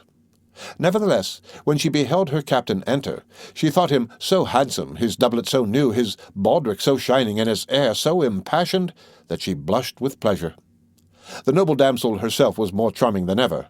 Her magnificent blonde hair was plaited in a ravishing manner. She was dressed entirely in that sky blue which becomes fair people so well, a bit of coquetry which she had learned from Colombe, and her eyes were swimming in that languor of love which becomes them still better. Phoebus, who had seen nothing in the line of beauty since he left the village maids of Quilombré, was intoxicated with Fleur-de-Lis, which imparted to our officer so eager and gallant an air that his peace was immediately made. Madame de Gondelaurier, herself still maternally seated in her big armchair, had not the heart to scold him. As for Fleur-de-Lis' reproaches, they expired in tender cooings. The young girl was seated near the window, still embroidering her grotto of Neptune. The captain was leaning over the back of her chair, and she was addressing her caressing reproaches to him in a low voice. "What has become of you these 2 long months, wicked man?" "I swear to you," replied Phoebus, somewhat embarrassed by the question, "that you are beautiful enough to set an archbishop to dreaming." She could not repress a smile. "Good, good sir. Let my beauty alone, and answer my question, a fine beauty in sooth." "Well, my dear cousin, I was recalled to the garrison. And where is that, if you please? And why did you not come to say farewell?" "At Quilombré." Phoebus was delighted with the first question, which helped him to avoid the second. "But that is quite close by, monsieur. Why did you not come to see me a single time?" Here Phoebus was rather seriously embarrassed. "Because the service, and then... Oh, charming cousin, I have been ill." "Ill?" she repeated in alarm. "Yes, wounded." "Wounded?" She, poor child, was completely upset. "Oh, do not be frightened at that," said Phoebus carelessly. "It was nothing. A quarrel, a sword cut. What is that to you?" "What is that to me?" exclaimed Fleur-de-Lis, raising her beautiful eyes filled with tears. "Oh, You do not say what you think when you speak thus. What sword-cut was that? I wish to know all." "Well, my dear fair one, I had a falling out with Mahé-Fédy, you know, the lieutenant of Saint-Germain-en-Laye, and we ripped open a few inches of skin for each other. That is all." The mendacious captain was perfectly well aware that an affair of honor always makes a man stand well in the eyes of a woman. In fact, Fleur-de-Lis looked him full in the face, all agitated with fear, pleasure, and admiration. Still, she was not completely reassured. "Provided that you are wholly cured, my Phoebus," said she, "I do not know your Mahé-Fédy, but he is a villainous man, and whence arose this quarrel?" Here, Phoebus, whose imagination was endowed with but mediocre power of creation, began to find himself in a quandary as to a means of extricating himself for his prowess. "Oh, how do I know? A mere nothing. A horse, a remark, fair cousin," he exclaimed for the sake of changing the conversation. "What noise is this in the cathedral square?" He approached the window. "Oh, mon Dieu, fair cousin, how many people there are on the place!" "I know not," said Fleur-de-Lis. "It appears that a witch is to do penance this morning before the church, and thereafter to be hung." The captain was so thoroughly persuaded that La Esmeralda's affair was concluded, that he was but little disturbed by Fleur-de-Lis's words. Still, he asked her one or two questions. "What is the name of this witch?" "I do not know," she replied. "And what is she said to have done?" She shrugged her white shoulders. "I know not." "Oh, mon Dieu! Jesus," said her mother, "there are so many witches nowadays that I dare say they burn them without knowing their names. One might as well seek the name of every cloud in the sky. After all, one may be tranquil. The good God keeps his register." Here the venerable dame rose and came to the window. "Good Lord! You are right, Phoebus," said she. "The rabble is indeed great. There are people on all the roofs, blessed be God. Do you know, Phoebus, this reminds me of my best days, the entrance of King Charles VII, when, also, there were many people. I no longer remember in what year that was. When I speak of this to you, it produces upon you the effect, does it not? The effect of something very old, and upon me of something very young. Oh, the crowd was far finer than at the present day." They even stood upon the machicolations of the Porte Saint-Antoine. The king had the queen on a pillion, and after their highnesses came all the ladies mounted behind all the lords. I remember that they laughed loudly, because besides Armagnan de Galande, who was very short of stature, there rode the Sire Martefelon, a chevalier of gigantic size, who had killed heaps of English. It was very fine. A procession of all the gentlemen of France, with their oriflammes waving red before the eye. There were some with pennons and some with banners. How can I tell? The Sire de Combe with a pennon, Jean de Châteaumorin with a banner, the Sire de Cossey with a banner, and a more ample one than any of the others, except the Duc de Bourbon. Alas, 'tis a sad thing to think that all that has existed and exists no longer. The two lovers were not listening to the venerable dowager. Phoebus had returned and was leaning on the back of his betrothed's chair, a charming post whence his libertine glance plunged into all the openings of Fleur-de-Lis's gorget. This gorget gaped so conveniently, and allowed him to see so many exquisite things, and to divine so many more, that Phoebus, dazzled by this skin with its gleams of satin, said to himself, "How can anyone love anything but a fair skin?" Both were silent. The young girl raised sweet and raptured eyes to him from time to time, and their hair mingled in a ray of spring sunshine. "Phoebus," said Fleur-de-Lis suddenly, in a low voice, "we ought to be married 3 months hence. Swear to me that you have never loved any other woman than myself." "I swear it, fair angel," replied Phoebus, and his passionate glances aided the sincere tone of his voice in convincing Fleur-de-Lis. Meanwhile, the good mother, charmed to see the betrothed pair on such perfect terms of understanding, had just quitted the apartment to attend to some domestic matter. Phoebus observed it, and this so emboldened the adventurous captain that very strange ideas mounted to his brain. Fleur-de-Lis loved him, he was her betrothed, she was alone with him. His former taste for her had reawakened, not with all its freshness, but with all its ardor. After all, there is no great harm in tasting one's wheat while it is still in the blade. I do not know whether these ideas passed through his mind, but one thing is certain, that Fleur-de-Lis was suddenly alarmed by the expression of his glance. She looked round and saw that her mother was no longer there.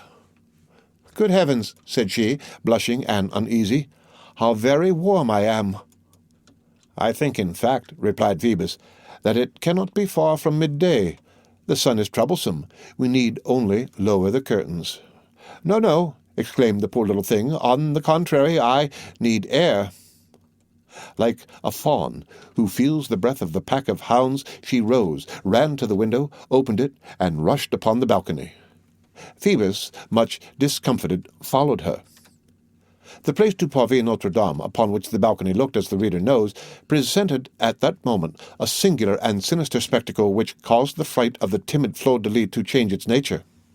An immense crowd which overflowed into all the neighbouring streets encumbered the place, properly speaking. The little wall, breast high, which surrounded the place, would not have sufficed to keep it free had it not been lined with a thick hedge of sergeants and hackbutters, culverins in hand. Thanks to this thicket of pikes and arquebuses, the Parvis was empty. Its entrance was guarded by a force of halberdiers with the armorial bearings of the bishop. The very large doors of the church were closed, and formed a contrast with the innumerable windows on the place, which, opened to their very gables, allowed a view of thousands of heads, heaped up almost like piles of bullets in a park of artillery. The surface of this rabble was dingy, dirty, earthy. The spectacle which it was expecting was evidently one of the sort which possess the privilege of bringing out and calling together the vilest among the populace. Nothing is so hideous as the noise which was made by that swarm of yellow caps and dirty heads. In that throng there were more laughs than cries, more women than men. From time to time a sharp and vibrating voice pierced the general clamour. "Oye, Maria Pelifet, is she to be hung yonder?" "Fool! 'Tis here that she is to make her apology in her shift. The good God is going to cough Latin in her face. That is always done here at midday. If 'tis the gallows that you wish, go to the greve." "I will go there. Afterwards. Tell me, La Boucambrie, is it true that she has refused to confess her?" "It appears so, La Basson. You see what a pagan she is. 'Tis the custom, monsieur. The bailiff of the courts is bound to deliver the malefactor, ready judged for execution, if he be a layman, to the provost of Paris, if a clerk, to the official of the bishopric." "Thank you, sir." "Oh, God," said Fleur-de-Lis, "the poor creature." This thought filled with sadness the glance which she cast upon the populace. The captain, much more occupied with her than with the pack of rabble, was amorously rumpling her girdle behind. She turned round, entreating and smiling. "Please, let me alone, Phoebus. If my mother were to return, she would see your hand." At that moment midday rang slowly out from the clock of Notre-Dame. A murmur of satisfaction broke out in the crowd. The last vibration of the 12th stroke had hardly died away when all heads surged like the waves beneath a squall, and an immense shout went up from the pavement, the windows, and the roofs. "There she is!" Fleur-de-Lis pressed her hands to her eyes that she might not see. "Charming girl," said Phoebus. "Do you wish to withdraw?" "No," she replied, and she opened, through curiosity, the eyes which she had closed through fear. A tumble, drawn by a stout Norman horse, and all surrounded by cavalry in violet livery with white crosses, had just debouched upon the place through the Rue Saint-Pierre-aux-Bois. The sergeants of the watch were clearing a passage for it through the crowd by stout blows from their clubs. Beside the cart rode several officers of justice and police, recognizable by their black costume and their awkwardness in the saddle. Master Jacques Chamelou paraded at their head. In the fatal cart sat a young girl with her arms tied behind her back, and with no priest beside her. She was in her shift. Her long black hair, the fashion then was to cut it off only at the foot of the gallows, fell in disorder upon her half-bared throat and shoulders. Athwart that waving hair, more glossy than the plumage of a raven, a thick, rough, grey rope was visible, twisted and knotted, chafing her delicate collarbones and twining round the charming neck of the poor girl like an earthworm round a flower. Beneath that rope glittered a tiny amulet ornamented with bits of green glass, which had been left to her, no doubt, because nothing is refused to those who are about to die. The spectators in the windows could see in the bottom of the cart her naked legs, which she strove to hide beneath her as a final feminine instinct. At her feet lay a little goat bound. The condemned girl held together with her teeth her imperfectly fashioned shift. One would have said that she suffered still more in her misery from being thus exposed almost naked to the eyes of all. Alas, modesty is not made for such shocks. "Jesus," said Fleur-de-lis hastily to the captain, "look, fair cousin, 'tis that wretched Bohemian with the goat." So saying, she turned to Phoebus. His eyes were fixed on the tumbrel. He was very pale. "What Bohemian with the goat?" he stammered. "What?" resumed Fleur-de-lis. "Do you not remember?" Phoebus interrupted her. I do not know what you mean." He made a step to re-enter the room, but Fleur-de-lis, whose jealousy, previously so vividly aroused by this same gypsy, had just been reawakened, Fleur-de-lis gave him a look full of penetration and distrust. She vaguely recalled at that moment having heard of a captain mixed up in the trial of that witch. "What is the matter with you?" she said to Phoebus. "One would say that this woman had disturbed you." Phoebus forced a sneer. "Me? Not the least in the world. Ah, yes, certainly." "Remain, then," she continued imperiously, "and let us see the end." The unlucky captain was obliged to remain. He was somewhat reassured by the fact that the condemned girl never removed her eyes from the bottom of the cart. It was but too surely La Esmeralda. In this last stage of opprobrium and misfortune she was still beautiful. Her great black eyes appeared still larger because of the emaciation of her cheeks. Her pale profile was pure and sublime. She resembled what she had been in the same degree that a virgin by Masaccio resembles a virgin of Raphael, weaker, thinner, more delicate. Moreover, there was nothing in her which was not shaken in some sort, in which, with the exception of her modesty, she did not let go at will, so profoundly had she been broken by stupor and despair. Her body bounded at every jolt of the tumbrel like a dead or broken thing. Her gaze was dull and imbecile. A tear was still visible in her eyes, but motionless and frozen, so to speak. Meanwhile, the lugubrious cavalcade has traversed the crowd amid cries of joy and curious attitudes. But, as a faithful historian, we must state that on beholding her so beautiful, so depressed, many were moved with pity, even among the hardest of them. The tumbrel had entered the parvis. It halted before the central portal. The escort ranged themselves in line on both sides.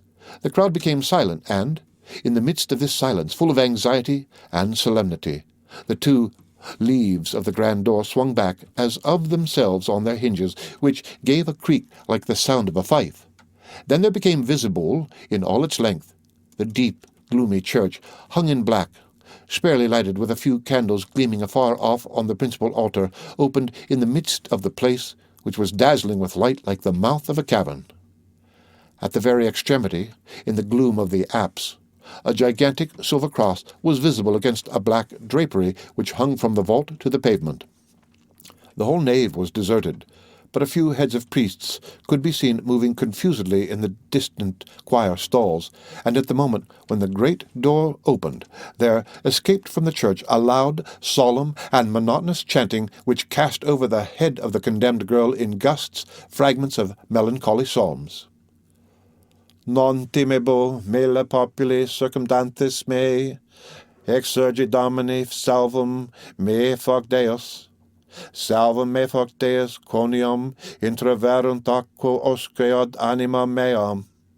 In fixum in limo profundi et non est substantia. At the same time, another voice, separate from the choir, intoned upon the steps of the chief altar this melancholy offertory. Qui verbum meum audit et credit et qui misit habet vitam aeternam et in judicium non venit sed transit a morte in vitam, which means, He that heareth my word, and believeth on him that sent me, hath eternal life, and hath not come into condemnation, but is passed from death to life. This chant, which a few old men buried in the gloom sang from afar over that beautiful creature full of youth and life, caressed by the warm air of spring, inundated with sunlight, was the Mass for the dead. The people listened devoutly. The unhappy girl seemed to lose her sight and her consciousness in the obscure interior of the church. Her white lips moved as though in prayer, and the headsman assistant, who approached to assist her to alight from the cart, heard her repeating this word in a low tone. Phoebus.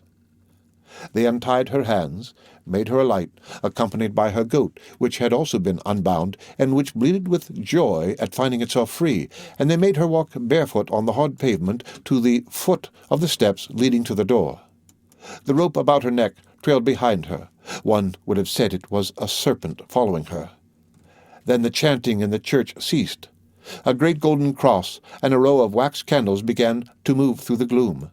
The halberds of the motley beadles clanked, and a few moments later a long procession of priests in chasubles and deacons in dalmatics marched gravely towards the condemned girl as they drawled their song, spread out before her view and that of the crowd.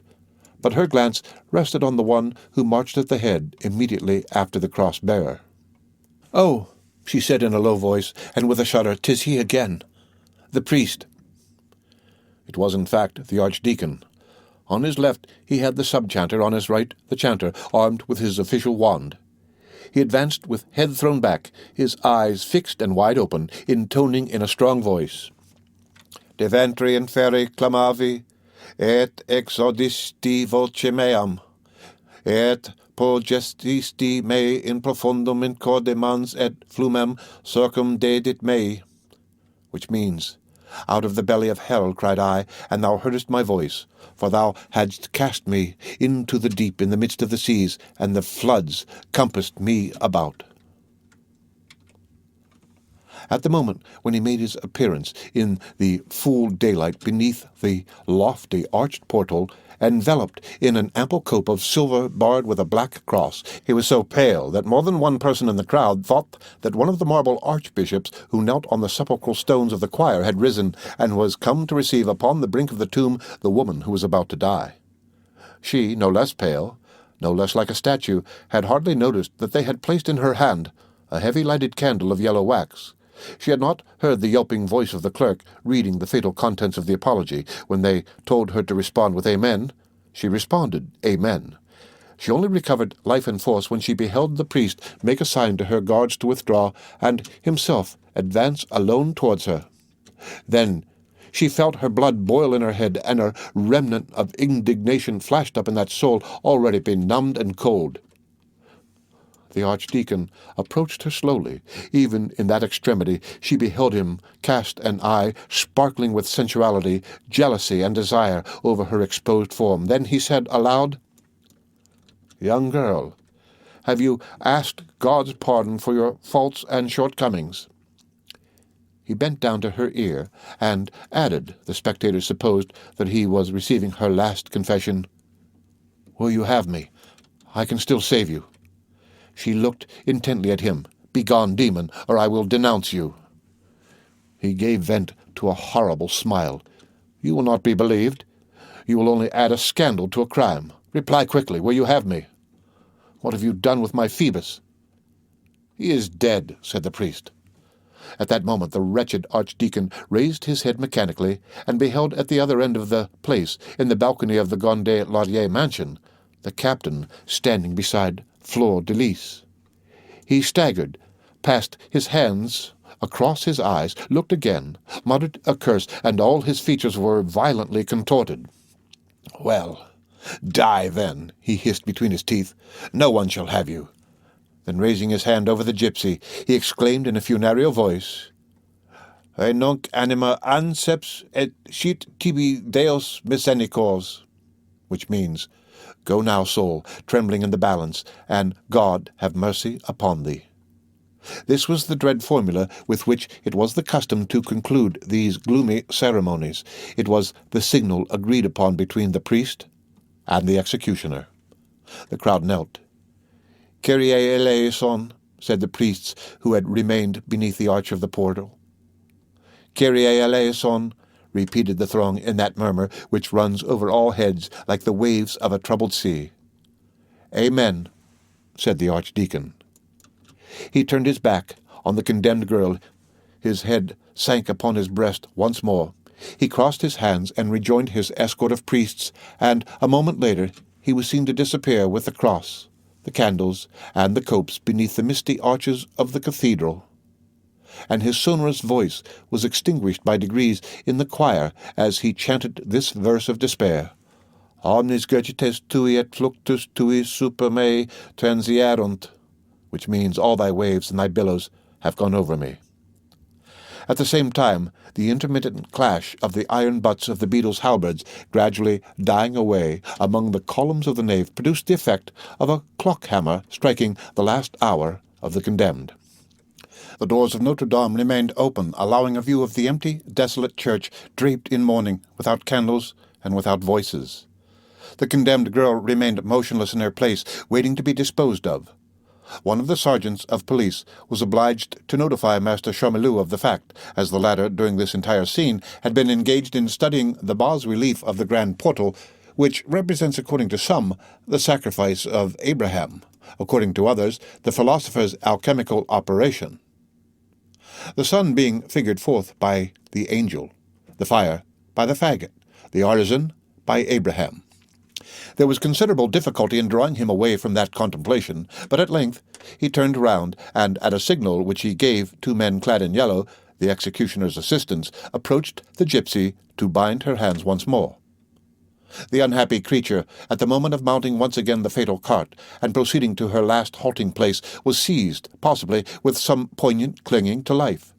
She raised her dry red eyes to heaven, to the sun, to the silvery clouds cut here and there by a blue trapezium or triangle. Then she lowered them to objects around her, to the earth, the throng, the houses, all at once, while the yellow man was binding her elbows. She uttered a terrible cry, a cry of joy. Yonder on that balcony at the corner of the place, she had just caught sight of him, of her friend, her lord, Phoebus, the other apparition of her life. The judge had lied, the priest had lied. It was certainly he. She could not doubt it. He was there, handsome, alive, dressed in his brilliant uniform, his plume on his head, his sword by his side. "Phoebus!" she cried. "My Phoebus!" And she tried to stretch towards him arms trembling with love and rapture, but they were bound.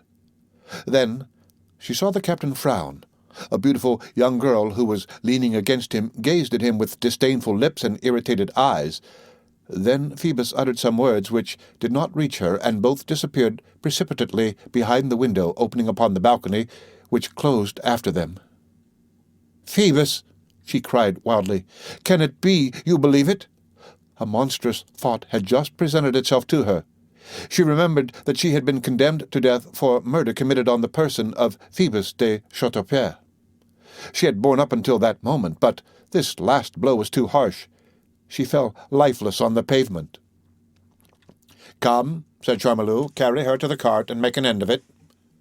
No one had yet observed in the gallery of the statues of the kings, carved directly above the arches of the portal, a strange spectator who had, up to that time, observed everything with such impassiveness, with a neck so enstrained, a visage so hideous, that, in his motley accoutrement of red and violet, he might have been taken for one of those stone monsters through whose mouths the long gutters of the cathedral have discharged their waters for 600 years. This spectator had missed nothing that had taken place since midday in front of the portal of Notre-Dame, and at the very beginning he had securely fastened to one of the small columns a large knotted rope, one end of which trailed on the flight of steps below. This being done, he began to look on tranquilly, whistling from time to time when a blackbird flitted past. Suddenly, at the moment when the superintendent's assistants were preparing to execute Charmilou's phlegmatic order, he threw his leg over the balustrade of the gallery, seized the rope with his feet, his knees, and his hands. Then he was seen to glide down the façade as a drop of rain slips down a window-pane, rush to the two executioners with the swiftness of a cat which has fallen from a roof, knock them down with two enormous fists, pick up the gypsy with one hand as a child would her doll, and dash back into the church with a single bound, lifting the young girl above his head and crying in a formidable voice, "Sanctuary!" This was done with such rapidity that, had it taken place at night, the whole of it could have been seen in the space of a single flash of lightning. "Sanctuary!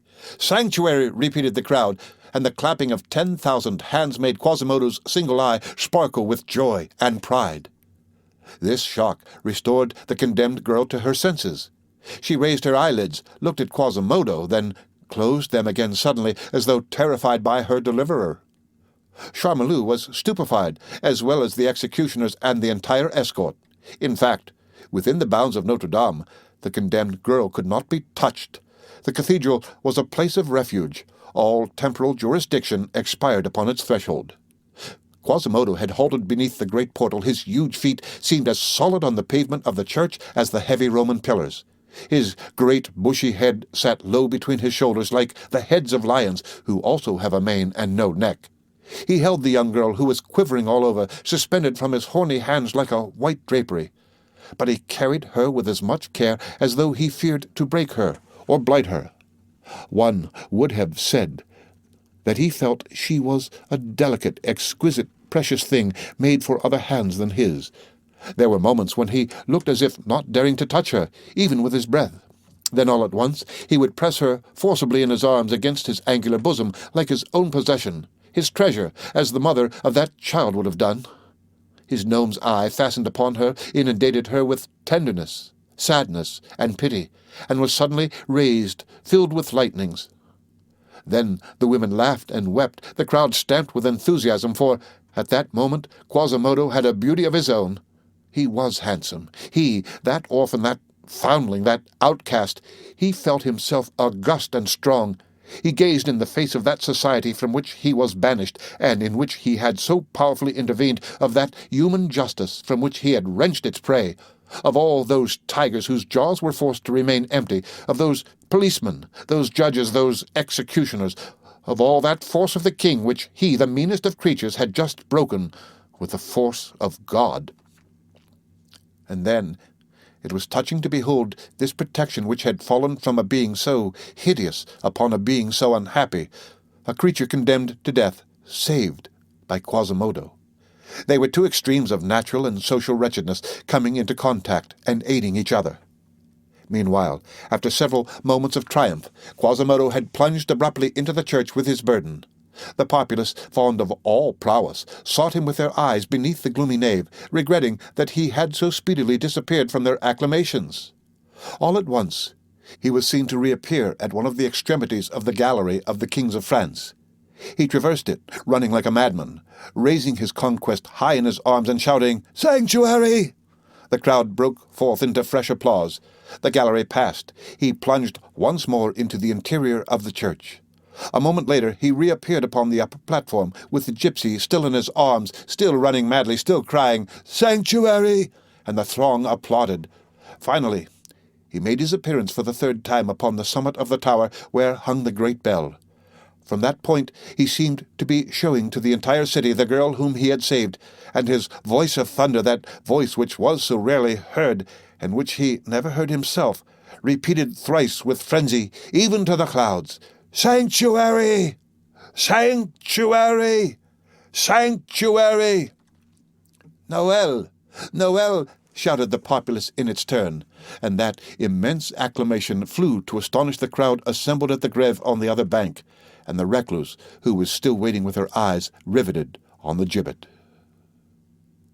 The end of Book the 8th, Chapter 6 of The Hunchback of Notre Dame.